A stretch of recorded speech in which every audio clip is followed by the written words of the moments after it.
Olá, meu nome é Bárbara Aranha Ribeiro, sou aluna do 8º semestre de Odontologia da UNB. O título do estudo é o impacto dos critérios de detecção nas estimativas de cárie coronária e radicular em adultos com e sem diabetes mellitus tipo 2. Primeiramente, a doença cárie representa um problema significativo na população adulta e possui características cumulativas. Associado ao envelhecimento, também observa-se um aumento na prevalência do diabetes mellitus. Em uma revisão sistemática, nosso grupo de pesquisa demonstrou recentemente que o DM tipo 2 e o controle glicêmico deficiente podem aumentar o risco à cárie dentária em adultos. No entanto, uma das nossas hipóteses é de que os resultados foram fortemente impactados pela experiência prévia de cárie do indivíduo, inerente ao tipo de estudo e ao tipo de critério de detecção utilizado. Sendo assim, até o momento, não há um consenso sobre essa relação e nem sobre as causas que podem determiná-la.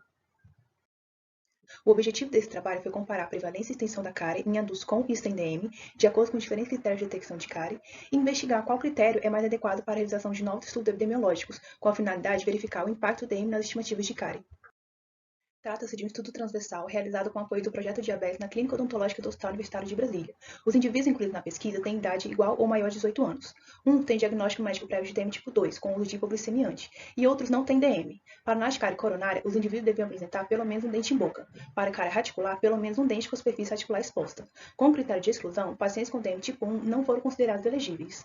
Os dados foram provenientes de exames clínicos realizados após limpeza e secagem dos dentes. Na inspeção visual tátil, registramos lesões de cáries coronárias ativas, inativas, cavitadas e não cavitadas, lesões radiculares ativas e inativas, e incluímos registros de superfície com próteses fixas, restos radiculares, lesões não cariosas, selâneas e restaurações. No total, foram incluídos na pesquisa 122 pacientes, sendo 78 com DM e 44 sem DM. A sorometria não estimulada foi realizada por meio do fluxo salivar passivo durante 5 minutos no período da manhã, e a frequência de ingestão de sacarose foi avaliada por meio do recordatório alimentar de 24 horas.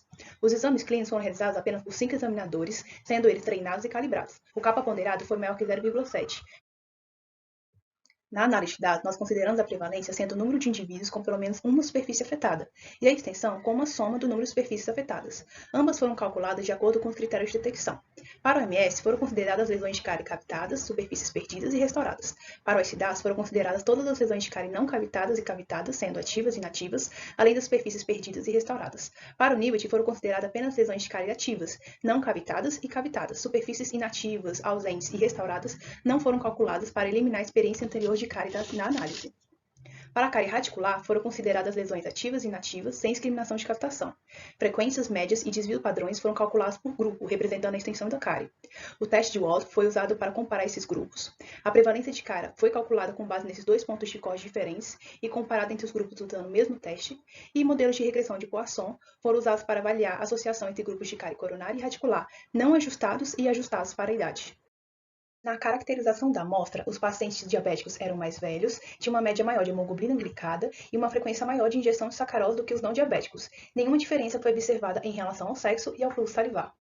Observou-se uma experiência geral de cárie, DMFS, incluindo superfícies cariadas, perdidas e restauradas, significativamente maior entre os pacientes com DM, quando os critérios da OMS e do SDAS foram adotados. Esse achado foi observado de forma consistente nos modelos de regressão de Poisson. No entanto, quando foram consideradas apenas superfícies cariadas, componente DS, os diabéticos apresentaram o menor número médio de superfícies afetadas de acordo com a SIDAS. Apesar dessa diferença, não foi encontrada associação entre DM tipo 2 e DS segundo o SIDAS no modelo ajustado. Esse achado destaca o efeito do número de dentes. Nenhuma diferença entre os grupos foi encontrada quando os critérios de nível foram usados. Em relação à cárie radicular, os indivíduos com DM apresentaram maior número de superfícies cariadas, perdidas e restauradas, DMFS, bem como maior número de superfícies cariadas, componente DS total, do que indivíduos sem DM. Além disso, uma maior prevalência de superfícies radiculares, com lesões de cárie, também foi observada entre pacientes diabéticos. Os indivíduos com DM apresentaram risco de 2,65 vezes maior de apresentar cárie radicular quando comparado aos não DM. Da mesma forma, os pacientes diabéticos apresentaram, em média, 6 lesões a mais do que os não diabéticos.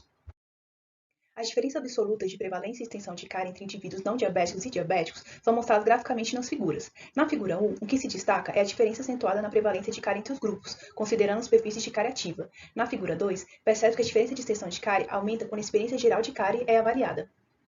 Em relação ao poder de estudo, foi baixo para o NIBT, mas foi satisfatório para o critério de OMS, AICDAS e para a cárie radicular. Dessa forma, observamos que a necessidade de uso de um critério considerando a atividade de cárie não foi confirmada e mais estudos são necessários para investigar se a atividade de cárie é relevante para essa comparação. O DM pode predispor os indivíduos a um maior número de lesões de cárie radicular, independentemente de sua experiência anterior de cárie. A perda de dentes pode superestimar a extensão de cárie em indivíduos com DM.